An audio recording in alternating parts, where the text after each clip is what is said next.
د النور مبارکه سوره چې د قران عظیم شان 40مه سوره ده په مدینه منوره کې را نازله شوې ده. 40 مبارک آیاتونه لري. تلاوت او پښتو ترجمه یې لومړی آیت څخه اورئ. بسم الله الرحمن الرحیم. د الله په نوم چې ډېر زیات مهربان پورا رحم لرونکی دی. سورة أنزلناها وفرضناها وأنزلنا فيها آيات بينات لعلكم تذكرون. دا یو سورت دی چې موږ دا نازل کړی دی او دا موږ فرض کړی دی او په دې کې موږ خانه روښانه لارښوونې نازلې کړې دي ښایي چې تاسو درس واخلئ. الزانية والزاني فاجلدوا كل واحد منهما 100 جلدة ولا تأخذكم بهما رأفة في دين الله إن كنتم تؤمنون بالله واليوم الآخر ولا تأخذكم بهما رأفة في دين الله إن كنتم تؤمنون بالله واليوم الآخر وليشهد عذابهما طائفة من المؤمنين. زناکار ښځه او زناکار نارینه له دواړو نه هر یو 100 دورې ووهئ او پر دوی باندې د زړه سوي احساس د الله د دین په باب په تاسو کې نه راپارېږي که تاسو پر الله تعالی او د آخرت په ورځ باندې ایمان لرئ او هغه ته د سزا ورکولو په وخت کې د مؤمنانو یو ډله موجوده وي. الزاني لا ينكح إلا زانية أو مشركة والزانية لا ينكحها إلا زان أو مشرك وحرم ذلك على المؤمنين. زناکار د نکاح نکوي مگر له زناکار سره یا له مشرک سره او له زناکار سره د نکاح نکوي مگر زناکار یا مشرک او دا حرام کړی شوی ده پر مؤمنانو. والذين يرمون المحصنات ثم لم يأتوا ب4 شهداء فاجلدوهم 80 جلدة ولا تقبلوا لهم شهادة أبدا وأولئك هم الفاسقون. او څوک چې په پاکلمونو ښځو باندې تور ولګوي بیا د خپل تور د ثبوت په خاطر 4 شاهدان تیر نه کړي هغوی 80 دورې ووهئ او د هغو شاهدي هیڅ کله مه منئ او هغوی په خپله فاسقان دي. إلا الذين تابوا من بعد ذلك وأصلحوا فإن الله غفور رحيم. پرته له هغو خلکو څخه چې له دې حرکت نه وروسته توبه وباسي او ځان اصلاح کړي چې الله هرومرو د هغو په حق کې بخښونکی او رحم لرونکی دی. والذين يرمون أزواجهم ولم يكن لهم شهداء إلا أنفسهم فشهادة أحدهم 4 شهادات بالله إنه لمن الصادقين. او کوم کسان چې په خپل میرمنو باندې تور لګوي او له هغو سره په خپل د هغو له خپل ځان نه پرته بل کوم شاهد نه وي نو له هغو نه د یو تن شاهدي دا وي چې هغه 4 ځله په الله باندې په قسم خوړلو سره شاهدي وایي چې هغه په خپل تور ویلو کې ریښتونی دی. والخامسة أن لعنة الله عليه إن كان من الكاذبين. او پنځم ځل وایي چې پر هغه باندې د الله لعنت وي که هغه په خپل تور ویلو کې دروغجن وي. ويدرأ عنها العذاب أن تشهد 4 شهادات بالله إنه لمن الكاذبين. والخامسة أن غضب الله عليها إن كان من الصادقين. او له ښځې د سزا مخنیوی په دې ډول سره کېدای شي چې هغه 4 ځله په الله باندې په قسم خوړلو سره شاهدي ووهي چې دغه سړی یعنی د هغې میړه په خپل تور ویلو کې دروغجن دی او په پنځم ځل کې وایي چې پر هغه باندې د الله غضب وي که هغه یعنی د هغه میړه په خپل تور ویلو کې ریښتونی وي. ولولا فضل الله عليكم ورحمته وأن الله تواب حكيم.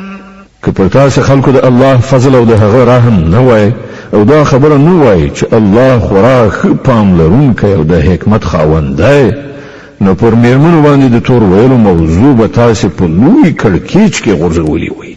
إن الذين جاءوا بالإفك عصبة منكم لا تحسبوه شرا لكم بل هو خير لكم لكل امرئ منهم ما اكتسب من الإثم والذي تولى كبره منهم له عذاب عظيم. کوم کسانو چې دغه بهتان جوړ کړی دی هغوی ستاسو له منځ څخه یوه ډله ده. دغه پیښه د ځان په باب شر مه ګڼئ بلکې دا هم ستاسو لپاره خیر دی. چا چې په دې کې هر څومره برخه واخیستله هغه هماغومره ګناه راغونډه کړې ده او چا چې د دې مسؤلیت لویه برخه په غاړه واخیستله د هغه لپاره خو لوی عذاب دی. لولا إذ سمعتموه ظن المؤمنون والمؤمنات بأنفسهم خيرا وقالوا هذا إفك مبين. په کوم وخت کې چې تاسو هغه اوریدلی وو په همغه وخت کې مؤمنانو نارینه او مؤمنو ښځو خود په خپله ولې ښه ګمان نه کړ او وی نه ویل چې دا ښکاره بهتان دی. لولا جاءوا عليه بأربعة شهداء فإذ لم يأتوا بالشهداء فأولئك عند الله هم الكاذبون. هغوی د خپل تور د اثبات لپاره څلور شاهدان ولې رانوستل اوس چې هغوی شاهدان نه راولي د الله په نزد هم هغوی دروغجن دي. ولولا فضل الله عليكم ورحمته في الدنيا والآخرة لمسكم فيما أفضتم فيه عذاب عظيم. که پر تاسو باندې په دنیا او آخرت کې د الله فضل او رحم او مهرباني نه وای نو په کوم خبرو کې چې تاسو غورځېدلی وي د هغو په مجازات کې به لوی عذاب درته رسېدلی. إذ تلقونه بألسنتكم وتقولون بأفواهكم ما ليس لكم به علم وتحسبونه هينا وهو عند الله عظيم. لږ ځیر شئ په هغه وخت کې تاسو څنګه سخته غلطي کوله چې کله ستاسو له یوې ژبې نه بلې ژبې دغه دروغ پرلپسې نقل کول او تاسو په خپل خلوص سره هغه څه ویل چې د هغه په باب تاسو څه علم نه درلود. تاسو دا یو عادي خبره ګڼله په داسې حال کې دا د الله په نزد ډیره لویه خبره وه. ولولا إذ سمعتموه قلتم ما يكون لنا أن نتكلم بهذا سبحانك هذا بهتان عظيم. ولی تاسو د دې په اورېدلو سره ونه ویل چې له موږ سره دغسې خبره له خولې څخه راویستل نه ښایي. سبحان الله دا خو یو لوی بهتان دی. يعظكم الله أن تعودوا لمثله أبدا إن كنتم مؤمنين. الله تاسو ته نصیحت کوي چې په آینده کې هیڅ کله داسې حرکت ونه کړئ که تاسو مؤمنان یې. ويبين الله لكم الآيات والله عليم حكيم. الله تاسو ته روښانه هدایات درکوي او هغه پوه او حکمت لرونکی دی. إن الذين يحبون أن تشيع الفاحشة في الذين آمنوا لهم عذاب أليم في الدنيا والآخرة والله يعلم وأنتم لا تعلمون. کوم کسان چې غواړي چې د مؤمنانو په ډله کې فحشا خوره کړي هغوی په دنیا او آخرت کې د دردناک عذاب وړ دي. الله پوهیږي او تاسو نه پوهیږئ. ولولا فضل الله عليكم ورحمته وأن الله رؤوف رحيم. که پر تاسو باندې د الله مهرباني او د هغه رحم او کرم نه وای او دا خبره نه وای چې الله ډیر زیات مهربان رحم لرونکی دی، نو دغه شای بچي اوس تاسو په منځ کې خور کړای شوی وو، ډیر ناوړه نتیجې به منځ راوړي. يا أيها الذين آمنوا لا تتبعوا خطوات الشيطان ومن يتبع خطوات الشيطان فإنه يأمر بالفحشاء والمنكر ولولا فضل الله عليكم ورحمته ما زكى منكم من أحد أبدا ولكن الله يزكي من يشاء والله سميع عليم. اے مؤمنانو، د شیطان پر نقش قدم یعنی پلم مزي، هر څوک چې په هغه پسې لاړ شي نو هغه خو به هغه ته د فحشا او بدۍ امر وکړي. که پر تاسو باندې د الله مهرباني او رحم او کرم نه وای نو له تاسو څخه هیڅ یو نشو تزکیه کېدای، خو د الله چې هر چاته خوښ شي تزکیه کوي او الله اوریدونکی او پوهیدونکی دی. ولا يأتل أولو الفضل منكم والسعة أن يؤتوا أولي القربى والمساكين والمهاجرين في سبيل الله وليعفوا وليصفحوا ألا تحبون أن يغفر الله لكم والله غفور رحيم.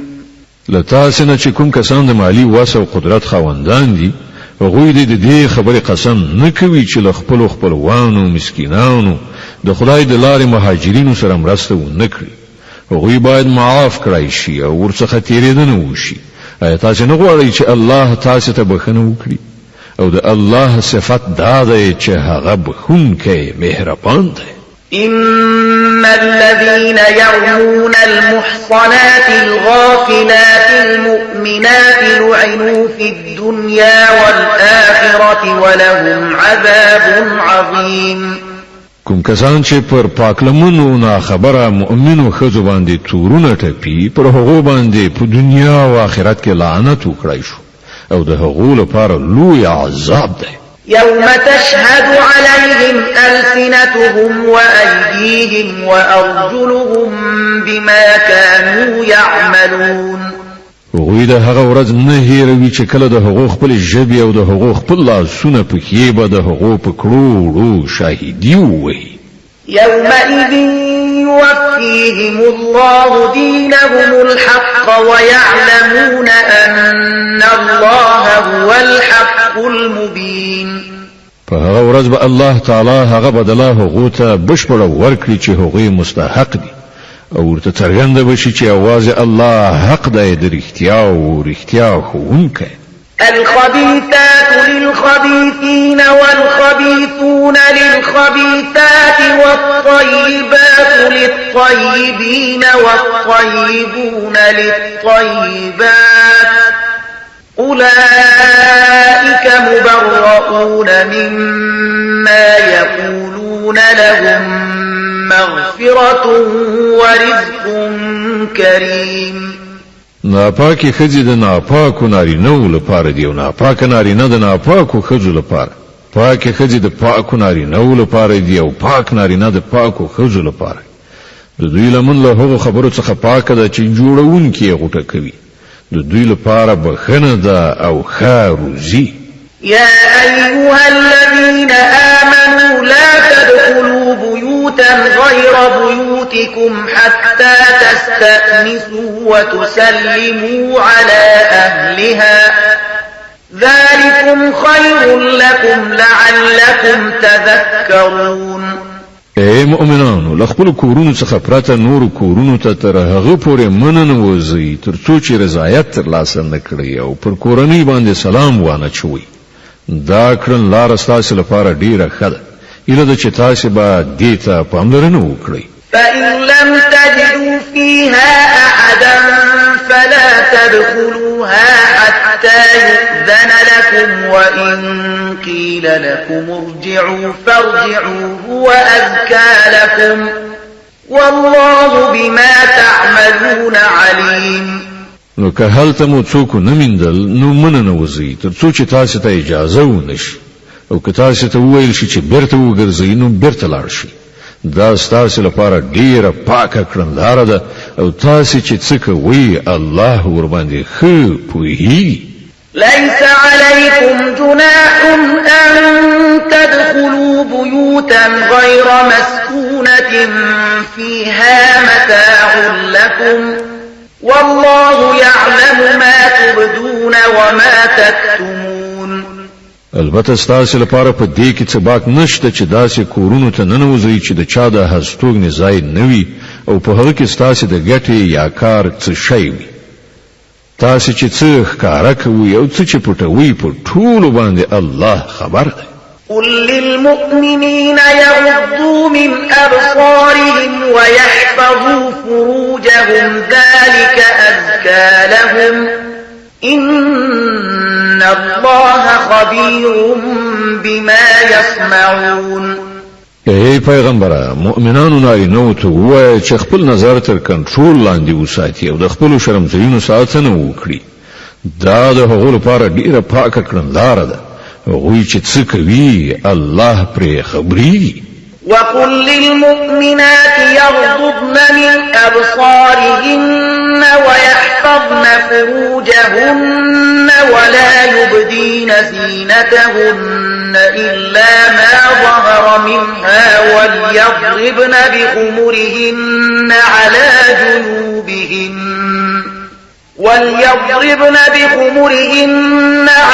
جيوبهن ولا يبدين زينتهن إلا لبعولتهن أو آبائهن أو آباء بعولتهن أو أبنائهن أو أبناء بعولتهن أو إخوانهن أو بني إخوانهن أو بني أخواتهن أو نسائهن أو ما ملكت أيمانهن أو التابعين غير أولي الإربة من الرجال أو الطفل الذين لم يظهروا على عورات النساء ولا يضربن بأرجلهن ليعلم ما يخفين من زينتهن وتوبوا إلى الله جميعا أيها المؤمنون لعلكم تفلحون. او ای پیغمبره مؤمنو خزو ته وایه چې خپل سترګې تر کنټرول لاندې وساتي او د خپلو شرمځایونو ساتنه وکړي او خپل ځان جوړونه او سینګار دې نه ښکاره کوي پرته له هغه چې په خپله څرګند شي او پر خپلو سینو دې د خپلو پوړونو پلونه واچوي.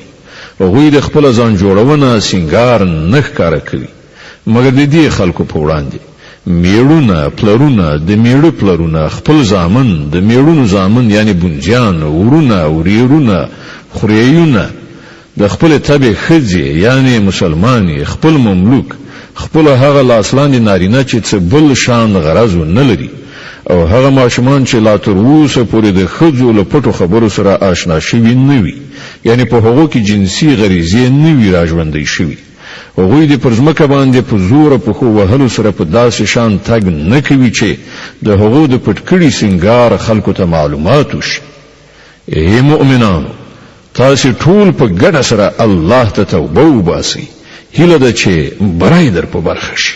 وأنكحوا الأيام منكم والصالحين من عبادكم وإمائكم إن يكونوا فقراء يغنهم الله من فضله والله واسع عليم.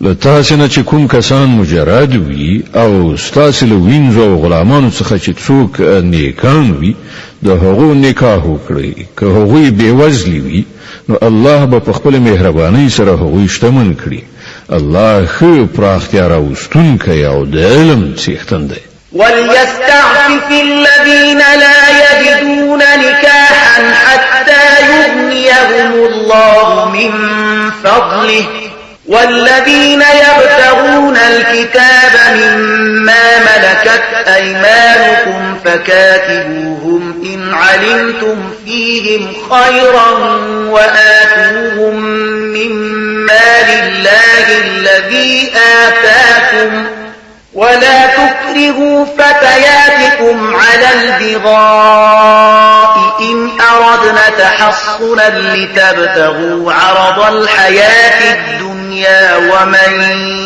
يكرههن فإن الله من بعد إكراههن غفور رحيم او څوک چې د نکاح موقع ونمومي هغوی باید پاک لمونی غوره کړي تر دې پورې چې الله په خپل پیرزوینې سره هغوی شتمن کړي او ستاسې له غلامانو او ویندو څخه چې کوم کسان د عوض ورکولو په بدل کې د ازادۍ غوښتنه وکړي نو له هغو سره د مکاتبې عقد وکړي که تاسې ته معلومه وي چې په هغو کې خیر شته او هغو ته له هغه مال څخه ورکړئ چې الله تاسې ته درکړی دی او خپل وینځ د خپل دنیوي ګټو لپاره فاحشه توپ ته ماړ باسي کله چې هغوی په خپل د پاک لمنۍ ژوند تیرولو غواړي او څوک چې هغوی اړ باسي نو له دې اړ ویستنې څخه وروسته الله د هغو لپاره بخښونکی مهربان دی ولقد أنزلنا إليكم آيات مبينات ومثلا من الذين خلوا من قبلكم وموعظة للمتقين مون تاسو ته روخان لارښوونکي آیاتونه درلېږلي دي او مون تاسو ته د هغو ملتونو د عبرت وړ مثالونه هم وړاندې کړي دي چې له تاسو نه پخوا تېر شوي دي او مونږ هغه نصیحتونه کړي دي چې متقیانو ته کیږي الله نور السماوات والأرض مثل نوره كمشكاة فيها مصباح المصباح في زجاجة الزجاجة كأنها كوكب دري يوقد من شجرة مباركة الزجاجة كأنها كوكب دري يوقد من شجرة مباركة زيتونة لا شرقية ولا غربية يكاد زيتها يضيء ولو لم تمسسه نار نور على نور يهدي الله لنوره من يشاء ويضرب الله الأمثال للناس والله بكل شيء عليم الله د اسمانو او ځمکې نور دی په کائناتو کې د هغه د نور مثال د اسدای چې لکه په یو تاقشه کې دیوه بل شوی وي دیوه په یو خیخه کې وي خیخه داسې وي لکه د مرغلرې غوندې ځلانده ستوری او هغه دیوه د زیتون د یوې داسې بختورې ونې له تیلو څخه بله شوې وي چې نه ختیځه وي نه لویدیځه چې د هغې تیل خود په خپله بلیږي که اور ورته ونه رسیږي هم په دغه ډول د رڼا د پاسه رڼا یعنی د زیاتېدو ټول عوامل راغونډ شوي وي د الله چې هر چاته خوښه شي د خپل نور په لوري ورته لارښوونه کوي هغه په مثالونو سره خلق په خبره پوهوي هغه له هر شي نه ښه خبر دی في بيوت أذن الله أن ترفع ويذكر فيها اسمه يسبح له فيها بالغدو والآصال رجال لا تلهيهم تجارة ولا بيع عن ذكر الله وإقام الصلاة وإيتاء الزكاة يخافون يوما تتقلب فيه القلوب والأبصار د هغه د رڼا خواته لارمیندونکي په هغو کورونو کې موندل کېږي چې الله د هغو د لوړولو او په هغو کې د خپل نوم د یادولو حکم کړی دی. په هغو کې سهار او ماښام داسې خلک د هغه پاکي بیانوي چې سوداګري او راکړه ورکړه هغوی د الله له یاد نه د لمانځلو ادا کولو او د زکات له ورکولو څخه نه غافل کوي. هغوی له هغې ورځې څخه ویریږي چې په هغې کې به د زړونو د اورېدلو او د سترګو د رډو ختلو وار راشي. ليجزيهم الله أحسن ما عملوا ويزيدهم من فضله والله يرزق من يشاء بغير حساب. او هغه دا هر څه د دې لپاره کوي تر څو چې الله د هغو د ډیرو غوره عملونو مکافات ورکړي او لا زیاتې په خپلې لورینې سره سرلوړي کړي.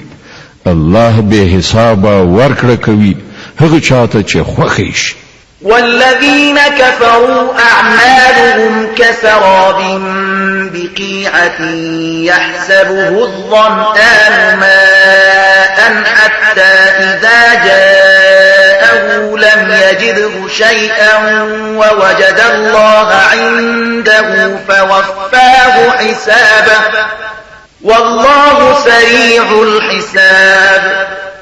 د دې پر خلاف کوم کسان چې کافر شول د هغو د عملونو مثال داسې دی لکه چې په وچه دښته کې سراب ځلیدونکي شګې چې تږي پرې د اوبو ګمان کړی وو خو کله چې ورغی نو هیڅ یې ونه میندل بلکې هلته الله موجود موند چې هغه ته د هغه پوره بشپړ حساب ورکړ او الله ژر حساب اخیستونکی دی.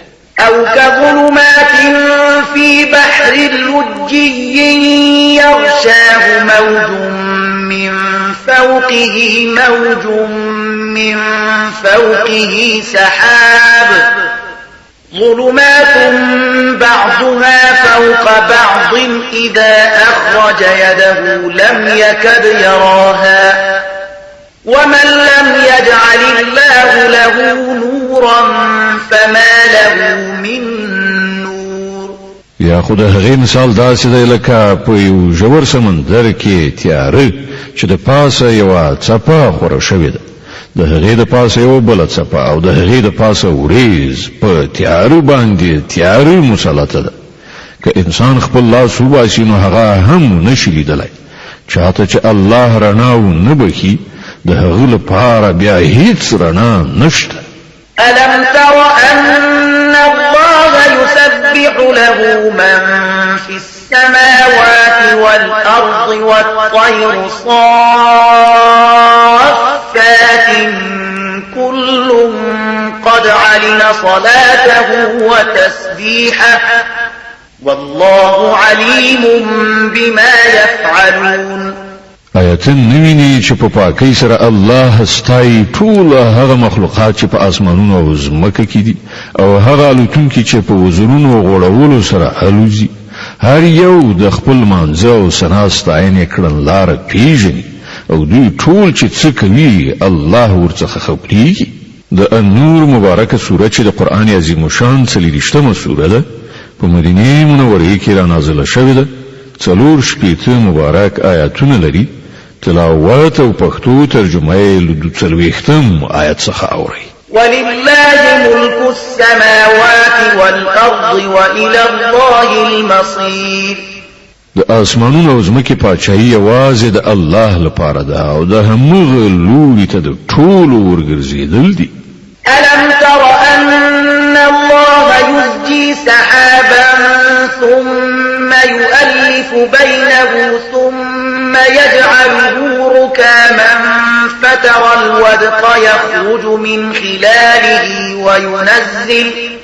وينزل من السماء من جبال فيها من برد فيصيب به من يشاء ويصرفه عن من يشاء يكاد سنا برقه يذهب بالأبصار.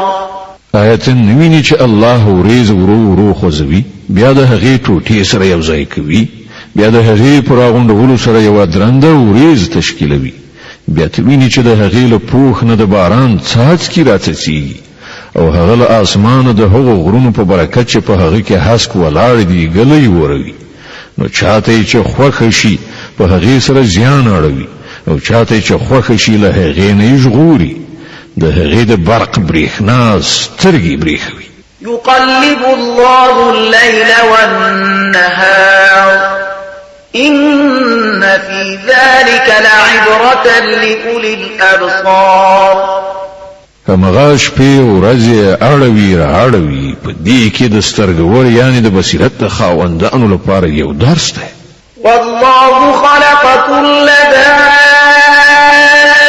دابة من ماء فمنهم من يمشي على بطنه ومنهم من يمشي على رجلين ومنهم من يمشي على أربع يخلق الله ما يشاء إن الله على كل شيء قدير او الله هر ساکخ له یو ډول اوبو څخه شته کړ یعنی پیدا کړ نو څوک په ګیړه خوېږي څوک په دوه پښو او څوک په څلورو پښو باندې تک وي د هغه چې څه خوښه وي پیدا کوي هغه د هر څه وس لري لقد أنزلنا آيات مبينات والله يهدي من يشاء إلى صراط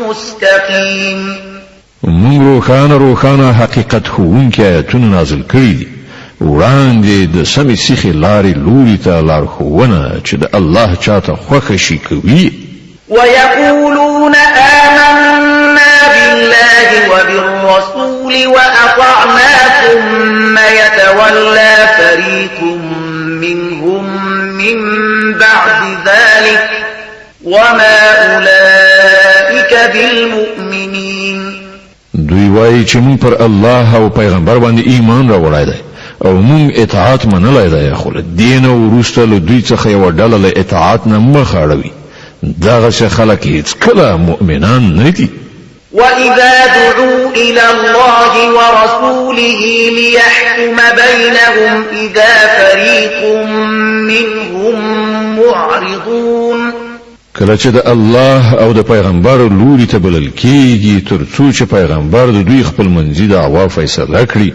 نو له دوی نه یوه ډله په څنګ کېږي وإن يكن لهم الحق يأتوا إليه مذعنين البته که حق د دوی په جانب وي نو پیغمبر ته د امر منونکو په بڼه مراجعه کوي أفي قلوبهم مرض أم ارتابوا أم يخافون أن يحيف الله عليهم ورسوله بل أولئك هم الظالمون د دوی په زړونو کې د منافقت ناروغي ده یا په شکل ویدلی دي یا هغوی له دې څخه ویریږي چې الله او د هغه پیغمبر به پر هغو ظلم وکړي اصلي خبره دا ده چې ظالمان خو په خپل هم دوی دي إنما كان قول المؤمنين إذا دعوا إلى الله ورسوله ليحكم بينهم أن يقولوا سمعنا وأطعنا وأولئك هم المفلحون د مؤمنانو کار خود دا دی چې کله د خدای او پیغمبر لوري ته وبل شي تر څو چې پیغمبر د هغو شخړه فیصله کړي نو هغوی وایي چې مونږ واورېدل او مو منله همدغه راز خلک د بري او نجات موندونکي دي ومن يطع الله ورسوله ويخشى الله ويتقه فأولئك هم الفائزون او هماغه کسان بریالي دي چې د الله او د هغه د پیغمبر امر ومني او له الله نه وویریږي او د هغه له نافرمانۍ څخه ډډه وکړي وأقسموا بالله جهد أيمانهم لئن أمرتهم ليخرجن قل لا تقسموا طاعة معروفة إن الله خبير بما تعملون داغه منافقان خلق د الله په نوم په کلکو قسمونو کولو سره وایي چې کته دوی ته د جهاد امر وکړي دوی به د هغه لپاره ووځي. دوی ته وایي قسم مکوي ستاسو د امر مننې حال څرګند دی. ستاسو له کړو څخه الله نه خبر نه دی. قل أطيعوا الله وأطيعوا الرسول فإن تولوا فإنما عليه ما حمل وعليكم ما حملتم وإن تطيعوه تهتدوا وما على الرسول إلا البلاغ المبين. ويا الله د امر منونکي او د پیغمبر د فرمان تابع اوسئ. خو که تاسو مخ واړوي نو خو په هیږي چې پیغمبر ته چې کومه فریضه ورلغاړي شوې ده د هغې مسؤل هغه دی او پر تاسو چې د کومې فریضې پیټه یې خودل شوې ده د هغې مسؤل تاسو یې. که د هغې اطاعت وکړئ نو په خپله به سمه لار ومومئ. که نه نو د پیغمبر مسؤلیت خو له دې پورته نور څه نه دی چې په څرګنده روښانه توګه حکم ورسوي یعنی ابلاغ یې کړي.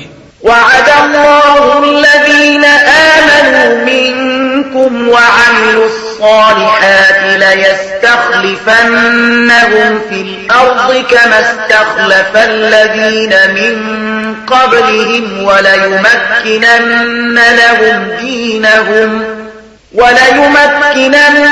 لهم دينهم الذي ارتضى لهم وليبدلنهم من بعد خوفهم أمنا يعبدونني لا يشركون بي شيئا ومن كفر بعد ذلك فأولئك هم الفاسقون.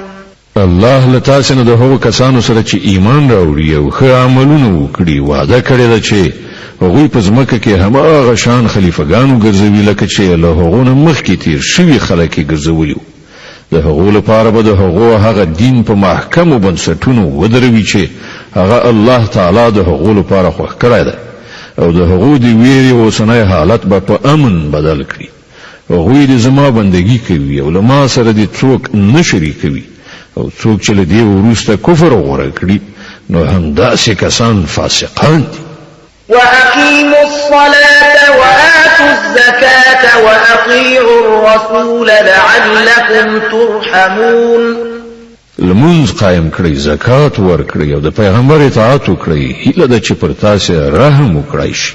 لا تحسبن الذين كفروا معجزين في الأرض ومأواهم النار ولبئس المصير. کوم کسان چې کافر دي د هغو په باب په دې غلط انګیرنه کې موسی چې هغوی به په ځمکه کې الله بې وسې کړي. د هغو هستوګنځی دوزخ دی او هغه ډیر ناکاره هستوګنځی دی. يا أيها الذين آمنوا ليستأذنكم الذين ملكت أيمانكم والذين لم يبلغوا الحلم منكم 3 مرات من قبل صلاة الفجر وحين تضعون ثيابكم من الظهيرة ومن بعد صلاة العشاء 3 عورات لكم ليس عليكم ولا عليهم جناح بعدهن طوافون عليكم بعضكم على بعض كذلك يبين الله لكم الآيات والله عليم حكيم. اے مؤمنانو لازم ده چې ستاسو غلامان او ستاسو هغه ماشومان چې لا تر اوسه پورې د پوهې سنت نه دي رسیدلي په 3 وختونو کې د اجازه په اخیستلو سره تاسو ته راځي. د سهار لمانځنه مخکې او غرمه چې کله تاسو جامې باسي او د ماسخوتن لمانځنه وروسته دا 3 وختونه ستاسو لپاره د ستر وختونه دي. له دغه پرته که هغوی به اجازه راشي نو نه پر تاسو څه ګناه شته نه پر هغو. ستاسو یو بل ته بیا راتګ وي. په دې ډول الله ستاسو لپاره د خپل ویناو څرګندونه کوي او هغه د پوهې او حکمت څښتن دی. وإذا بلغ الأطفال منكم الحلم فليستأذنوا كما استأذن الذين من قبلهم كذلك يبين الله لكم آياته والله عليم حكيم. او کله چې ستاسو ماشومان د پوهې سن ته ورسیږي نو باید هماغسې د اجازې په اخیستلو راشي لکه څنګه چې د هغو مشران اجازه اخلي. په دغه راز الله خپل آیاتونه تاسو ته روښانوي او هغه د پوهې او حکمت څښتن دی.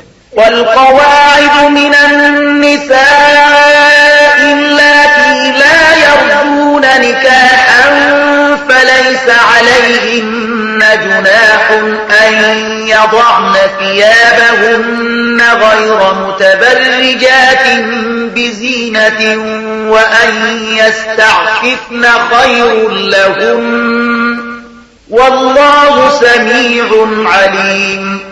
او په کومه ښځه باندې چې ځواني تیره ناستې وي یعنې د لوړ عمر خاوندانې د نکاح لمنې نه وي که هغوی خپل پړونه کېږدي نو پر هغو څه وبال نشته په دې شرط چې د ډول او سینګار څرګندونکي نه وي. سره له دې که هغوی هم پتمني غوره کړي نو د هغو په حق کې ښه ده. الله هر څه اوري او په هر څه پوهیږي. ليس على الأعمى حرج ولا على الأعرج حرج ولا على المريض حرج ولا على أنفسكم أن تأكلوا من بيوتكم أو بيوت آبائكم أو بيوت أمهاتكم أو بيوت إخوانكم أو بيوت أخواتكم أو بيوت أعمامكم أو بيوت عماتكم أو بيوت أخوالكم أو بيوت خالاتكم أو ما ملكتم مفاتحه أو صديقكم ليس عليكم جناح أن تأكلوا جميعا أو أشتاتا فإذا دخلتم بيوتا فسلموا على أنفسكم تحية من عند الله مباركة طيبة كذلك يبين الله لكم الآيات لعلكم تعقلون. هیڅ باک نشته که کوم روند یا ګوډ یا ناروغ د چاله کور نه خواړه وخوري او نه پر تاسې په دې کې څه باک شته چې له خپلو کورونو څخه خوراک وکړئ یا د خپل پلار نیکلو کورونو څخه یا د خپل مور او نیالو کورونو څخه یا د خپل ورونو له کورونو څخه یا د خپل خویندو له کورونو څخه یا د خپل ترونو له کورونو یا د خپل ترایندو له کورونو یا د خپل ماماګانو له کورونو یا د خپل توړیو له کورونو څخه یا له هغو کورونو څخه چې د هغو کلیګانې ستاسې په لاس کې وي یا د خپلو دوستانو له کورونو څخه د دې هم څه باک نشته چې تاسې په ګډه سره یو ځای خواړه وخورئ یا بیل بیل. البته کله چې کورونو ته ننوځئ نو خپلو کسانو ته سلام اچوئ. د خیر دعا د الله له لوري ټاکل شوې ډیره برکتناکه او پاکه سوتره. په دغه ډول الله تعالی تاسې ته آیاتونه بیانوي هیله ده چې تاسې له پوهې او ادراک نه کار واخلئ. إنما المؤمنون الذين آمنوا بالله ورسوله وإذا كانوا معه على أمر جامع لم يذهبوا حتى يستأذنوه إن الذين يستأذنونك أولئك الذين يؤمنون بالله ورسوله فإذا استأذنوك لبعض شأنهم فأذن لمن شئت منهم واستغفر لهم الله إن الله غفور رحيم. ریښتونی مؤمنان هم غدي چې الله او د هغه پیغمبر د زړه کومي ومني او کله چې د کومې ټولنیزې چارې په وخت کې له پیغمبر سره وینو له هغه څخه له اجازه اخیستلو پرته دې نزي. کوم کسان چې له تا نه اجازه غواړي هغوی د الله او د پیغمبر منونکي دي. نو کله چې هغوی د خپل کوم کار دپاره اجازه وغواړي نو چاته چې د خوښه شي اجازه ورکړه او دغه خلکو په حق کې له الله نه د بخښنې غوښتنه وکړه. الله په باوري توګه بخښونکی خورا مهربان دی. لا تجعلوا دعاء الرسول بينكم كدعاء بعضكم بعضا قد يعلم الله الذين يتسللون منكم لواذا فليحذر الذين يخالفون عن أمره أن تصيبهم فتنة أو يصيبهم عذاب أليم. اے مسلمانانو په خپل منځ کې د پیغمبر بلل لکه ستاسو خپل منځو کې دی او بلبلنې غوندې مګنی. الله په تاسو کې هغه خلک خو پیژني چې یو بل ته ځانونه پناه کوي او غلي غوندې په پټه وځي. د پیغمبر له حکم څخه سرغړونکي باید وویریږي چې په کومه فتنه کې اخته نشي یا دردناک عذاب پرې رانشي.